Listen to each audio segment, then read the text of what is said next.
Okay, so welcome everybody to another episode of Software Tech on Stream. This time around with Jacqui Read. Hi, how are you? Hi, yeah, it's brilliant to be here. Thank you very much. I'm very good. How are you? Yeah, good, thanks. Can you so today's topic is going to be a communication pattern. It's also the title of a book that Jacqui wrote.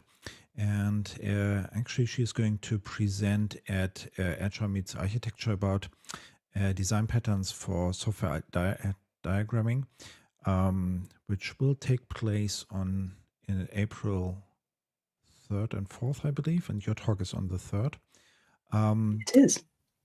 Yeah, so, and we have a special discount code for that, and I've just added it to the chat, so it's AMA_SAIS_10. And that's pretty much everything that. One thing. Originally, Lisa was supposed to do this episode. Unfortunately, she couldn't make it, so this is why I took over. So, Jacqui, can you say a few words about yourself, what you do, and yeah. I certainly can. So I originally came from a .NET development background, and then I moved into software architecture. And I got working with O'Reilly after I won one of their international software architecture kata competitions. And they run those typically once a year. So if you are a subscriber to O'Reilly, I recommend having a look at those. And then after that, I proposed this to my book, Communication Patterns to O'Reilly, wrote that for them when they accepted that. And I've been teaching with them since then as well. At the moment, I do a lot of speaking at international conferences. I run workshops there as well. I'm running a few workshops at conferences this year and also online. And I offer things like private training and consultancy to businesses on topics such as software design and communication and other things like that. So that's me in a nutshell, really. Yeah, sounds great. And you're located in the UK, right? Yes. We actually had a little bit of good weather this week. It's been quite nice.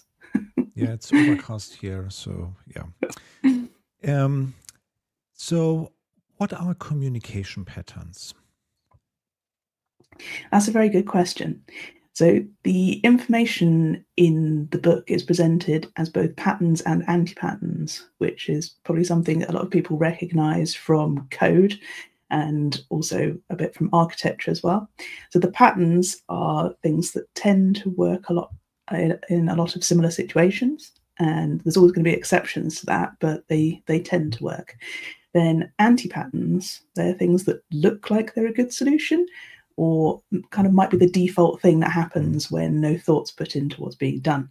But they tend to have more downsides than upsides in the end. And so communication patterns and anti-patterns are all to do with different types of communication, such as there's visual communication in part one of the book, things like diagrams. Then there's communicating with people when you're remote from them, which might be your colleagues or it might be your customers. There's written communication in there as well, and also the way we communicate knowledge, which is sort of partly documentation and partly other types of knowledge. So it's all split out into the different sections. But yeah, those are patterns and anti-patterns. And I thought there would be a really good way to present it because people generally understand patterns and anti-patterns if they are a coder, and you can understand what they are even if you are not a coder. So is this only, I mean, obviously this is a stream about software architecture in a way, and also you have a strong background in this regard. So is this something that is primarily meant to be used for architecture documentation, or is it also useful for other things apart from that? Oh, it's useful for lots of things because communication is part of kind of all of our lives and part of our work. And we constantly communicate. We speak to people, we email, we use instant messages, we create documentation, as you said. And so the patterns in the book can apply to kind of your whole working life. So not just actually communicating the architecture of your software. It applies to all the documentation, not just the architecture, but also how you work on a day-to-day basis with your colleagues and how you communicate with your customers as well. There's a lot in there about even how to use email well, because everybody is sort of forced into using email, or most people are. And if we sort of optimize how we use it, I always recommend to people not to use it if there's a better option. But if you have to use it, there are some really good ways in there of helping you to do that. Okay, sounds really interesting. And so, but I want to dive into that subject a little bit more. So, I'm wondering, with your background in architecture, did that make you write that book, or is it something? I mean, is it like you feel that this is in particular useful for architects, or is it something? What was the motivation to do that? Is it something that comes from your architecture background? I think it's partly the architecture, but just generally working in software development, I kind of realized that it was something a lot of people struggled with. Because if you think about if we just think about diagrams, think about the diagrams that you see that, of course, other people have made, not the ones you made, of course, but diagrams other people have made. And you just think, I don't even understand what this means. Or maybe you think, oh, this is great, but the key information I need isn't on here. Or you think, oh, this would be great if I printed it on an A4 piece of paper, but I can't see it on my screen. I've got to kind of zoom in and things like that. And so I just kind of realized that there were a lot of things that people struggled with. And it's kind of because a lot of people, everyone's kind of encouraged to learn the technical stuff. You're kind of encouraged to learn the Kubernetes stuff, the cloud stuff. But what really kind of binds it all together is how you communicate with people and how you kind of communicate with customers, but also how you communicate your design or architecture to your development team. Because if you can't communicate well, you're not going to get what the design or architecture says, and you're going to end up with something that probably goes all the way to production, or costs a lot to change again before it gets to production. And you get all these big problems. So it's great that we all know the technical stuff, but we forget about what a lot of people call soft skills, but they're kind of the hardest skills, aren't they? Yeah, and I'm afraid I can't resist to tell an anecdote that is also related to the stream. So last year we decided to do something at Java Forum Stuttgart, which is a purely technical conference. And at the booth of Socratori, the company that Lisa worked for, we set up a camera so people could give some statement, and also we set up a box so that people could put in a piece of paper. And we asked people what the most important skill would be in IT. And it turns out that I think like 50% of the people actually said communication. So there you go. And the majority was about social skills, like, talking to people and these kinds of things. So I found that pretty interesting. I didn't make up my mind beforehand, like what a likely outcome would be. But I mean, what you said is so very true, that communication is so important, and it seems that people really understand that. So that's the point. That's really interesting to hear. Yeah. I thought it was quite interesting. It's one of these experiments that we did where I wasn't sure about the outcome, and actually I didn't think about the outcome beforehand, and it provided some interesting insights. Okay, so there is a question in the chat from Dude Root, and he says, I suspect it's a he. I'm afraid that even with own diagrams, when they are not regularly maintained, it is a bit like, what did I try to put with this abbreviation box in here 5 years ago? Anything you want to say about that? Any comments? Yeah, one of the things I talk about in the book actually is not using an abbreviation unless you put in what it means. And so one thing that's missing from a lot of diagrams is a key or a legend. And so if you are using an abbreviation in your diagram to save space, put in the key or the legend what that means, because the problem is an abbreviation can mean lots and lots of different things. And even if you put that in the text next to your diagram in, say, in a web page, if that diagram is then shared without that web page, you then lose that information again. So yeah, that's one of the actual patterns I talk about specifically is abbreviations. That's a really good example. But with the idea of regular maintenance, a lot of diagrams won't get regularly maintained because you just don't have the time to do that. And one of the problems, if you use something that, like, say, UML, it can be useful, but UML diagrams tend to be very detailed and put a lot of technical information in there. And so if you end up putting a sequence diagram which has, say, like method calls on it, if you think about it, some people are pushing changes to production multiple times a day. Those method names could change before you've even finished creating the diagram. So why bother putting that in? Put it in kind of very plain language that anybody can understand, rather than going into that detail. And so if you focus more on the high level detail in the diagrams, those diagrams go out of date far less often, whereas the very nitty gritty stuff goes out of date. And so if you're, say, creating an API, you don't want your documentation for that API to be kind of manually done. You need to use something like OpenAPI so that when you make those changes, it automatically updates your documentation. So the things that change regularly, find a way to actually automate that, and the things that change less often, you should be able to then manage. It's also a good idea to put a last updated date on any particular diagram.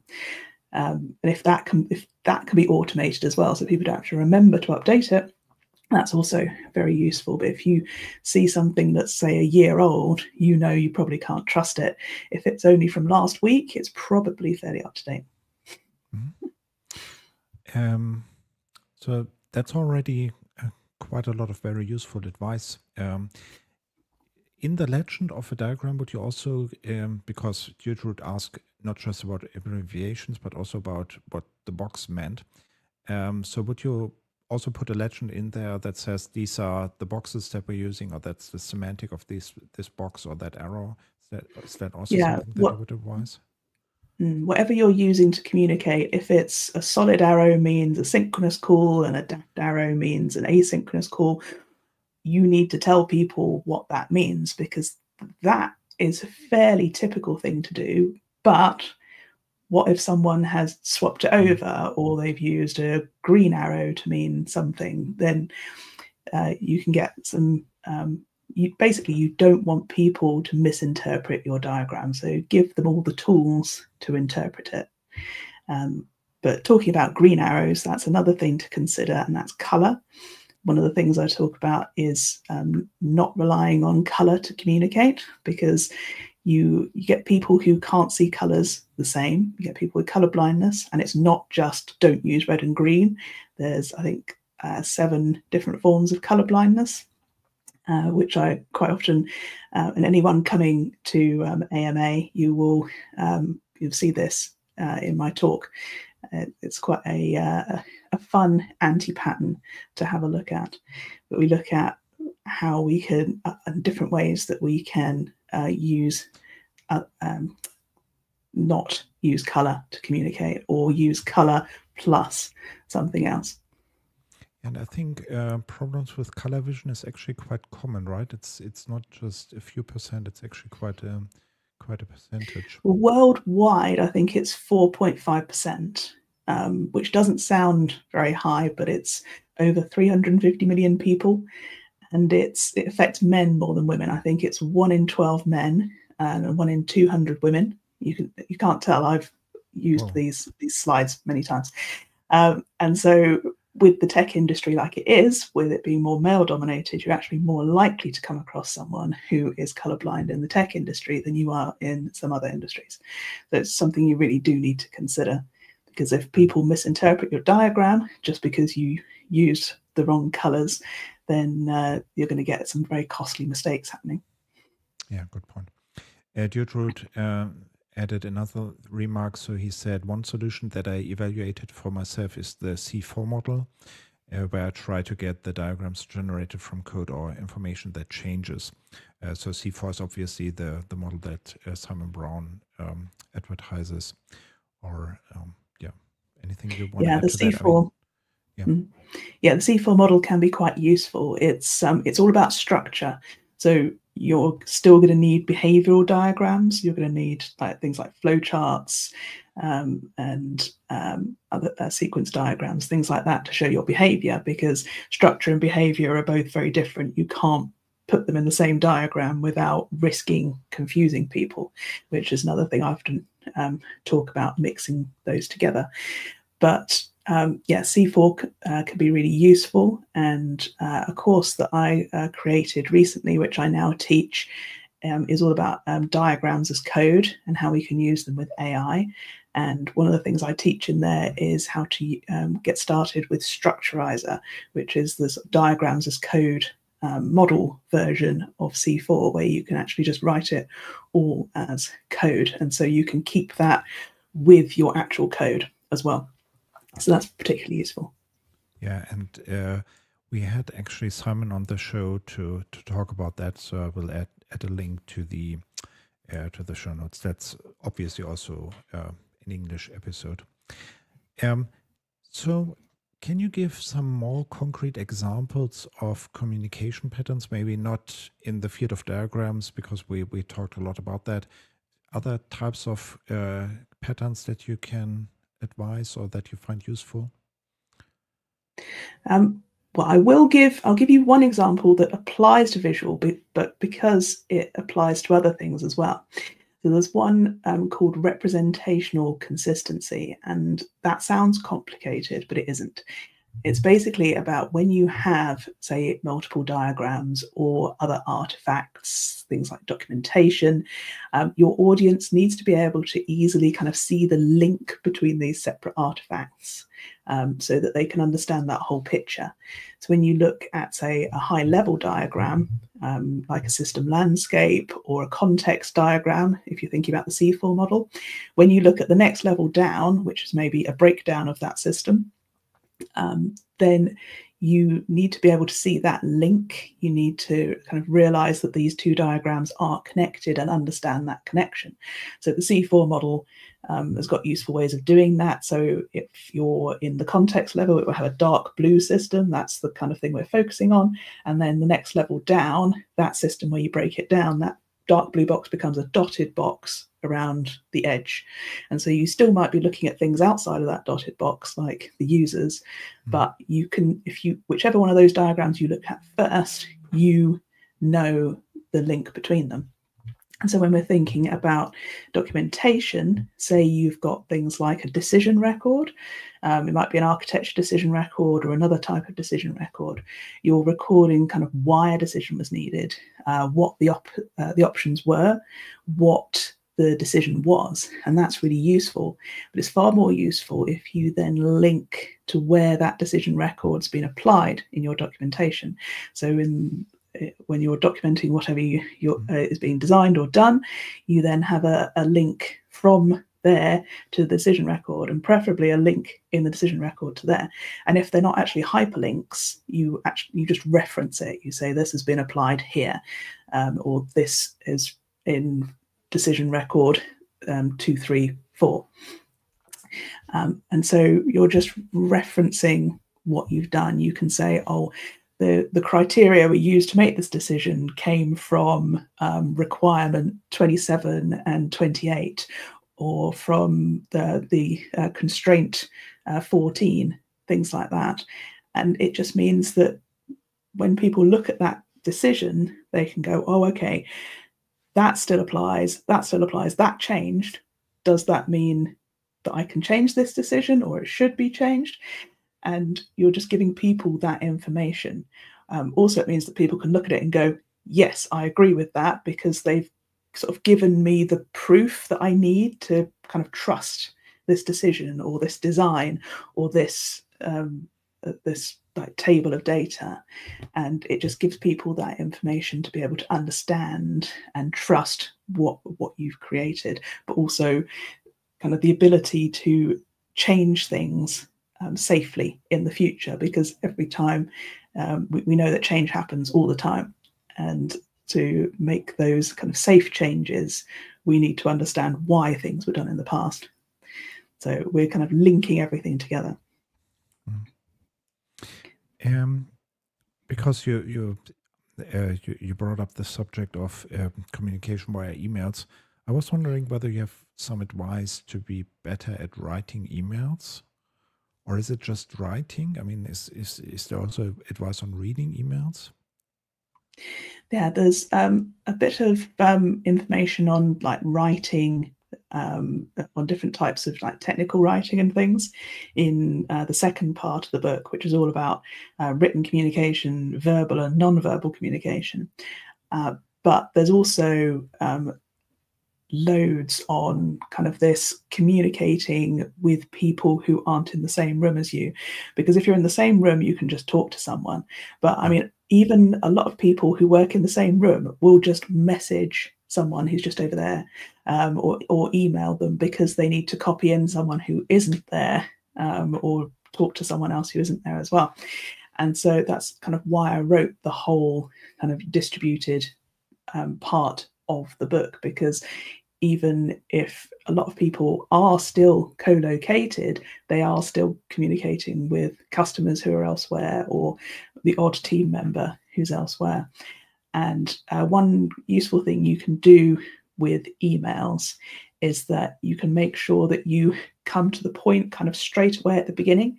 So instead of kind of going, because so-and-so's on holiday and because the school holidays are coming up and blah, blah, blah, blah, blah, we've had to change it, to change the date and time of this meeting. So can everyone let me know what their availability is and blah, blah, blah. You just say the new options for this meeting are blah, blah, and blah. Can you get back to me? This has changed because. And so people can actually get to that point very quickly, and they don't have to read the whole kind of rambling bit. And if you look at like newspaper articles, they're written in this way. They give you the most important information first, then the next most important information, then the next most important information. And so you don't actually have to read the whole newspaper article to get the gist of it and get the most important information. So that's one big tip. Another one is putting in your subject header like the important information. So if it is just an FYI, you can just put FYI, or you can put reply required from Jacqui and FYI Dave or whoever. And so people know instantly, oh, I need to look at this, or oh, I don't need to stop what I'm doing to read this right at this moment, that kind of thing. So that's another good technique. Yeah, I think that's very, very good advice, and those are really great points. I was about to ask, but I'm not sure whether that's actually a good question, but I'm going to ask it. I'm going to have a shot at it. That makes emails very useful and very, let's say, rational, but you might consider that even impolite. So what do you think about that? I mean, explaining why this is the case and so on, in at least in verbal communication, if you're in the same room, that might be something that might be considered more polite and, might be more useful. So are we missing something there in emails in general, or is that, what do you think about that? Yeah, it's a lot harder in written communication to really communicate what you mean.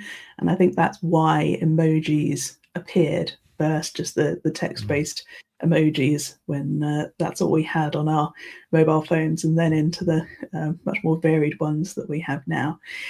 And so it could be quite a problem when you're using forms of asynchronous communication. Emojis can help, but I think actually if you're keeping things quite brief and professional and just generally polite, it can really help. But one way that you can help, and this only helps you rather than other people, is to always assume good intentions from other people, because it's very easy to misread what people have written to you. And so if you always assume good intentions and reply politely and as you would if it hadn't come across that way, then you're not going to get a situation that kind of blows up. Whereas, because if it was good intentioned, then you could then end up offending them by taking it the wrong way. But if it was a bad intention, and it very rarely is, then you're just kind of placating the situation and bringing it down anyway. But yeah, assume good intentions from people, because it's really difficult to communicate in text what you really mean. Yeah, that's a very good point, and it covers the question concerning reading emails in a way. So trying to read emails in that way. I also like the point that you made, that even if it was bad intentions, it's not going to get any better if you actually assume it was bad intentions. So you're better off assuming good intentions anyways. What do you think? Can everyone learn to be good at using these communication patterns? Or, I mean, obviously there are people who are more extroverts and introverts, and there are these typical people, or it's assumed that there are personalities who are better or worse at communication. So can everyone learn to be good at communication with communication patterns? I definitely think everyone can improve. I wouldn't say everyone can get to exactly the same level, because there are people who are really, really good at it. And there are people who are starting from a point that is quite far away from what they might consider to be good. But I think that although it's a difficult skill to learn, I think it's more difficult than a technical skill, really. I think everyone can learn, and I think everyone can improve. And with especially the visual part of the book, I start with what I call the foundations and say, right, here's 3 things. Do these 3, do them consistently, and then you are at a really good point, and you can start looking at adding other things in. And one of those is audience, thinking about your audience, which people say to me, oh, that's the kind of thing you kind of taught at school. But the problem is, when people create diagrams, they actually forget about their audience. They go, oh, I've been asked to create a C4 diagram for this, or I've been asked to create a flow diagram. And then they just make it, and they don't think, well, actually, this is going to be looked at by the project manager and by the product owner. Then they put a load of technical stuff on it, which they're not going to understand. And so thinking about the audience and getting those kind of foundations, the 3 things that I put in there, is what I say to people, to kind of, you can focus on those. And if you get those consistent, then you can start adding these extra things in. And it's true for any skill, really. If you sort of go, right, okay, what's important here? Let's start adding in these 2 or 3 things, and then start adding more in. And that's how you get better at pretty much anything, really. But let's assume that you were asked to build a C4 diagram, and your audience are management people, non-technical people. Does that even make any sense? I think so, because C4 diagrams are generally in very plain language. They don't have, they might, once you get further down, they do have technologies on there, but the ones that are further down aren't particularly applicable for the non-technological people. So when you're at the highest level, people can look at that and go, okay, look, we've got our system, we've got a name on that system, we've got arrows, we've got the users. I can understand all of this. And obviously you should be putting a key or a legend in there, but C4 diagrams tend to be understandable even without them, especially at the high level, because you're not going into the, oh, this bit's a queue, which is a cylinder on its side, and this bit's a database, which is a cylinder sort of standing up. And that's the kind of thing you need to put in a key. But at the highest level, you don't have that. So I think generally, the C4 diagrams are for everyone. Some people say to me, oh yeah, they're just for the business people, they're just for the architects. But actually, even the people who are working, kind of like the teams who are working on like one little bit that's like 3 levels down in that diagram, they should still understand the context. They should be looking at that top level diagram as well, not like daily, but they should understand who the users are and what systems you're interacting with. Even if their little bit doesn't interact directly with those things, it's going to have those things probably impact you in some way. There's a bit of data that comes from that outside source that eventually gets to you. And if you're looking at that going, well, why is this changed? Then you have some understanding of where that might have come from. Okay.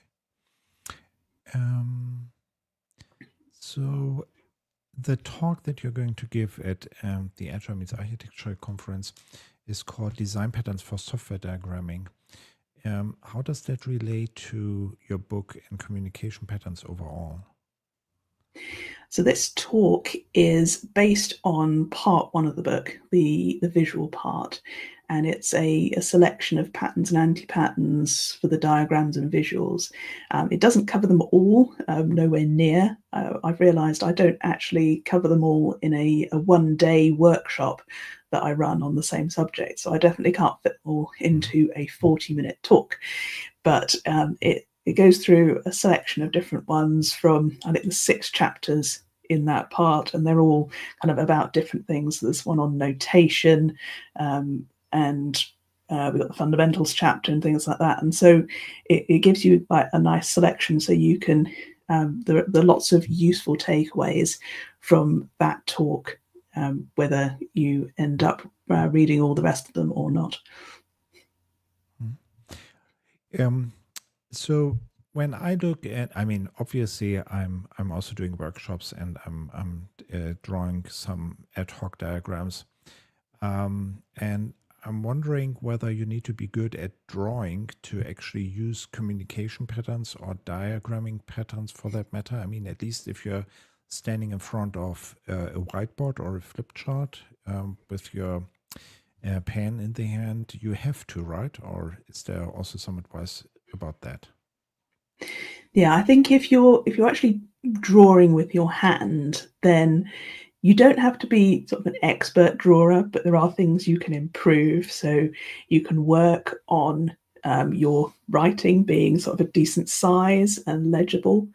And one thing that I've picked up from looking at things like sketch notes is that they say don't write, draw the letters. And so you're actually kind of thinking about drawing the shape rather than just squiggling the letters as you go. And it's quite an interesting concept that it's like, okay, right, I'm thinking about drawing each letter rather than just writing them as a word. And so I think practice is one thing if you do draw a lot with your hand. But if you're sort of using computers, you don't need to be good at drawing. You can apply the patterns and avoid the anti-patterns without any sort of prior knowledge of drawing. And applying those, of course, going to then improve your diagrams. So if you're using software like, say, Draw.io, that's an open source app that you can use online, or you can install it. Or things like diagrams as code, Plant UML, Mermaid, Structurizer, things like that. That's going to mean your diagrams are even kind of further removed from your hand drawing skills. Of course, like not all the patterns in the book are visual, and so all of those definitely don't rely on your drawing ability either. But all of the patterns in the visual section can be applied to stuff that you create on the computer, as well as things that you might draw by hand. And actually, I mean, to sort of state the obvious, Lisa has written a book in German about sketchnotes in IT, and there are also some exercises in there to get better at drawing. It's somewhat unfortunate that she couldn't do this episode. I guess there is a lot of sort of common things that you could have discussed with her. What is a good way to start with communication patterns? What shall I focus on if I try to improve? What are the first steps, in your opinion? I think probably the best way is to identify kind of where you think you need improvement. So if you've maybe had some feedback that something needs improving, or you think, oh, okay, I think my written communication could do with some improvement, then you can kind of just skip to whichever part of the book you want to look at. So if you say, oh, it's visual, then you can start with the foundations in chapter 1. And then one of those is the representational consistency and the audience, which I talked about earlier. That's another one. You can choose to start with any of the other parts. You don't even need to read the parts in order if you want to, but sometimes I do reference stuff that I've talked about previously, particularly in the same part. But the whole book's designed, if people want to just sit down and read the whole thing, they can, or you can just jump in anywhere you want, or you can go, oh, I want to improve the stuff to do with like my communicating knowledge. I'm just going to skip to the knowledge part and I'm just going to read through all that bit, and then I might look at the other bits another time. So it's quite easy to read how you want it. And of course, if you can go and reference it easily, you can think, oh, I'm not quite sure, I can't quite remember this, and you can pop back in and find what you need when you need it. So it's not something that you have to read from back to back, but rather you can sort of cherry pick the things that are most important to you and most interesting to you. Yes. Genau, Jude said that I thought, addressing me, I thought that you have already been infected in a positive way by Lisa with her sketch notes, which, by the way, are awesome. They are. Yeah, I agree. But I mean, something that I definitely take away from this episode is that communication is just so much more than obviously drawing. And also that it's, how shall I put it? Sometimes a way to tell that an idea is good is that it seems trivial if you once you've heard about it. And there are so many things that you say that are sort of obvious once you heard them, but you never thought, at least me, I never thought about them.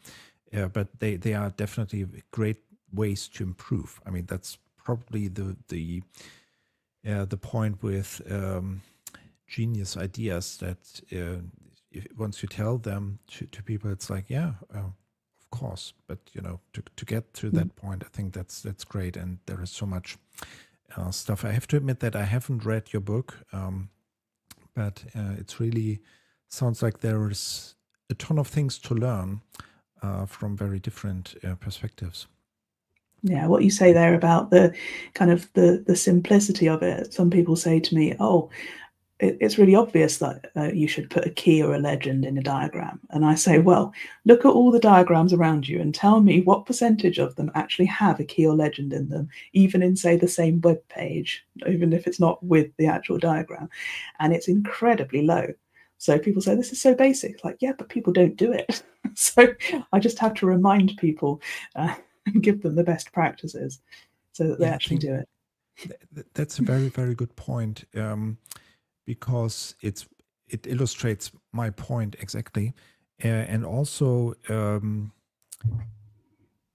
I have to admit that one of the things that I tend to ask if some diagram is presented to me in some review or in some session is, okay, so what's the semantics of the box and the arrows? Because usually there are box and arrows. And oftentimes it turns out that it's actually sort of undefined. There is no clear definition. And then the whole discussion becomes messy. So putting in a legend and you know, so that would become obvious once you put a legend in there. And I wouldn't ask that question if there was a legend. So what you said is very true. I would say that almost all of the diagrams that I see are boxes and arrows with, let's say, loose semantics, and that's not that's a problem. Yeah, this one's a thing and this one's a thingy. Exactly. So does that represent the real system, or is it something that you're aiming for? And then you figure out that it's actually both, but in different places, it's either one or the other, and so on and so on. And then it becomes pretty messy pretty quickly. So therefore, it's a great idea to put in a legend there. So Jude asked the question, what is your take on storytelling as a communication tool? And I assume, I'm not sure whether this is specific to domain storytelling, what Henning came up with, and Stefan from WPS. I think this is probably storytelling overall. And yeah, that is a topic that I do talk about because, as I was saying before about linking things together, you're kind of creating a narrative of kind of this is what needs to happen, this is why, and therefore we are doing this, and then we're doing this, and then we're doing this, and that's creating those connections as well. And storytelling is really interesting because it's how we evolved. If you think about it, we didn't start writing until a long time after we were communicating with each other. We were even communicating by stories and talking to each other before we started kind of drawing as well. And so our kind of verbal storytelling was really important because it's how people passed information on to others, and then that develops into the visuals as well as the verbal storytelling. And so story is really important to humans because it's how we evolved. And that's why when you get kind of disjointed information, it can be a bit of a problem because your brain goes, oh, I need to understand the link between that, and I need to understand why that happened before that and what order things have happened in. So this is a really good question. I think storytelling is really important, and not just when you're, say, doing a presentation to people. Then it's really important because you're kind of controlling the whole narrative and the timing and the order that you say things. And we don't tend to think about that when we're creating diagrams and documentation and other sort of forms of knowledge communication. And so putting things into kind of a narrative really helps. And with diagrams, you do this as well. So that, say, the C4 diagrams, they're on different levels. If you were talking to somebody about something, you don't just jump to the bottom level of detail because people need to kind of understand the context of that. And so you start at the top, then you go down a level, then you go down a level. And depending on how much understanding people have is how long you have to spend at each level. So if people have lots of understanding, it's just, here's a quick reminder, here's what we really need to talk about. And if people don't have any understanding at all, you're going to spend a lot more time explaining things and going through stuff. And so it all really comes back to kind of audience as well. And all these different patterns and anti-patterns, they're all connected together in that way. And so that's another thing with sort of the connections and the story through them as well. So is storytelling means connecting things together? Is that what you're saying?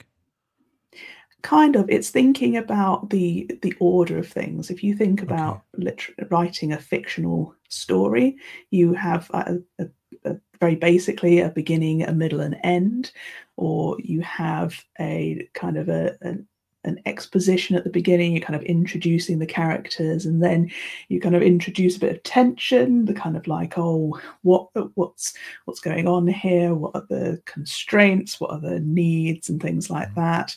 We've got the scene from the beginning. Now we kind of get the tension kind of building up. Then it's kind of like, okay, this is what we're really going to do. this is what's happening, and then you kind of get that ending of, and then it's done. And although that's kind of the fiction thing, you can kind of think about that same thing when you're communicating to people in different ways as well. So connecting, as you said, from top to bottom, and therefore having a story that goes through several diagrams, these kinds of things. Okay, makes a lot of sense. I'm wondering. So I'm just wondering. I think we covered most of the book, right? So we sort of spoke about remote and graphical visual things. You made another point about communicating knowledge, didn't you? Or is that like the... Yeah, that's another one of the parts. So Okay. it's there's things like documentation included in there, but it's all about all the different ways that you can communicate your knowledge. So it's how am I going to present this information? How am I going to document this? And yeah, so there's the 4 different parts. You've got the visual part, then you've got what I call multimodal communication, which is a kind of umbrella for the written, verbal, and nonverbal. And then we've got knowledge, which includes all the documentation and the ways that you can share knowledge between each other. And then the last bit is I think it's that order. Yeah, knowledge, I think it's part 3. And then the part 4 is the remote communication as well. In the knowledge section, I talk about things like decision records, like I mentioned earlier. So there's a whole section on, it gives you the basics of decision records, but also how you can use them more effectively. Because I know other people have talked about decision records, but it gives you some tips for how you can use them more effectively as well. And so there's lots of useful bits like that in there. Yeah, so there is one thing that just crossed my mind, because it seems to be something that I see a lot in my consulting engagements. So there is a group of people and they develop some piece of software, and then people notice that in fact, when one of them goes on vacation, then whatever that person does, it's not something that anyone else can do. And of course, they are scared, because once one of these people quits or, is on vacation, you do have a problem. And then usually what those customers say as well, we need to write a lot of documentation, because once we have the documentation in place, we have the knowledge in a different format, and we can have someone else look at it, and it should be able, that person should be able to do whatever that person who is on vacation was originally meant to do. And I tend to say, well, that really doesn't work, because documentation becomes outdated, it has the wrong details and these kinds of things. And my advice would be to do something like pair programming, because obviously if everything that is done in the code is by 2 people, then those 2 then you can, well, if one of them goes on vacation, it should be easy for the other one to do the same work. So in a way, this is sort of a replacing written communication with direct communication. And I'm wondering what your take is on this, because it sort of seems like, how shall I put it? It doesn't feel like a very elaborate way of dealing with that problem. It basically just says, okay, get 2 people, put them in front of the computer, and you should be fine. So I was wondering whether you have any more elaborate ideas, or whether you would disagree, and written documentation can actually go up to that level, that those people could be replaced. So what's your take on that? Yeah, that's a really interesting question. And I think it's going to be one of those ones that really depends on the situation. So when I was talking earlier about updating diagrams, I said about the fact that the more high-level stuff doesn't tend to go out of date. And so I think it's really useful to have documentation that does have that high level stuff that doesn't go out of date. And if you can think about documentation and design it in a way where instead of it all just being, say, in one big page, that you do have the higher level stuff and then it goes down a level and goes down a level, I think that makes it a lot easier to update and keep it maintained, because you can say, oh, this stuff, it doesn't change very much. This, it does change more often. And I think that can help. I do really like the idea of pair programming and bigger groups as well. I think that is a really useful way of sharing that information. Of course, it gives you a certain level of protection. If you're only doing pairs, then you've got two people, which you could lose both of them in some way. They could both want to be on holiday at the same time, and it's not particularly fair to sort of say, oh no, you can't go on holiday because they're on holiday. So but the rest of the team is here. So that's one thing to think about. But I think there's I've recently been reading a book by Donald Norman, which is the design of everyday things, and I'd recommend it. It's a really good read. But he talks about the fact that there's knowledge in the world and there's also knowledge in the mind. And so the knowledge in the world would be your documentation, and the knowledge in the mind would be the stuff that's not in the documentation. But there's also stuff that is also in the documentation, because you don't reference the documentation all the time to do what you need to do you? And so it's getting that kind of balance between what's in the world and what's in the mind, because people will need to get that stuff that's in the world into their mind to be able to then use it efficiently. And yeah, finding that really important thing that only one person or two people know that isn't then documented can be a big problem. But I think, as you said about the pair programming, doing more collaborative work where you kind of sit down as a group and talk things through. So doing the different things like the event storming and, as you mentioned, domain storytelling, doing these collaborative activities and actually talking to other people and sharing information means that you will get less of that problem. But I think, yes, having really important information, important like workflows, when you get a recurring bug or a recurring problem, get those things documented.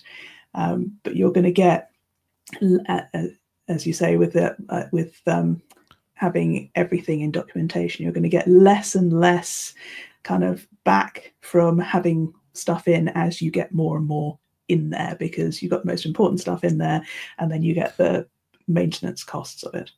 So you've got to get that balance. You can't just document everything.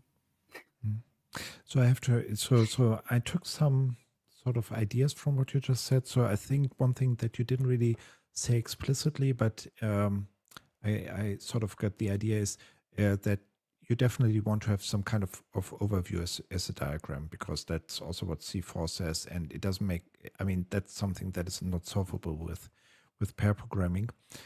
And it might also come back to, well, creating a diagram takes some effort, but once you reuse them, then it might be more useful. And another thing that you said is those collaborative approaches, that they are useful. And that's also a good point, I guess. If you do these diagrams together, not just one person sitting there, but rather many people or writing the documentation together, then that's also an exercise in itself that provides better information about the system and might be useful. So maybe expanding the idea of pair programming to sort of pair diagramming or whatever you want to call it. So I think that's... Yeah, there's a technique called bite-sized architecture sessions, bite with a Y.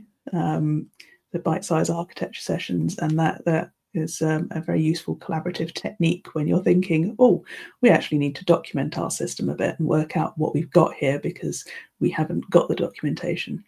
So that's a good a good way to do it if people are interested in those sort of techniques. Okay, so how does it work? So it's all about kind of getting everyone together, and it starts off with like some individual time. So everybody gets time to just, I think it's very short, sort of 3 to 5 minutes, where, say, you're focusing on a particular part of the system, and everybody by themselves, say, creates a diagram, hand drawn or on the computer, whichever they want to do. And then you come together and produce that kind of same thing as a group. And the reason you kind of have that alone time is so that you don't get those people who are kind of the people who talk all the time, kind of taking over, because there's probably someone who knows something and it may not get in because they're quieter or don't want to speak up. And so you do that, and then this you kind of create something together, and then you come back for another session and you either work on that more or you work on the next bit. And so it's kind of you keep going until you're sort of happy with where you are. And always using time by yourself and then in the group and in sort of consolidating what everyone has created. Yeah, Yes. That's actually very, very smart and a very good point. So if you could only give one hint to the audience to start getting better with communication, what would your hint be? I think, like I mentioned before, it's going to be considering your audience and what information they need, because a lot of the other things I talk about come back again to thinking about your audience. So the artifacts you create, be they diagrams, tables, step-by-step guides, they need to answer your audience's questions in a way that they can easily understand. Else why you actually bother creating them? Your audience, they shouldn't need to use much of their kind of precious brain power. We all have only a certain amount of brain power.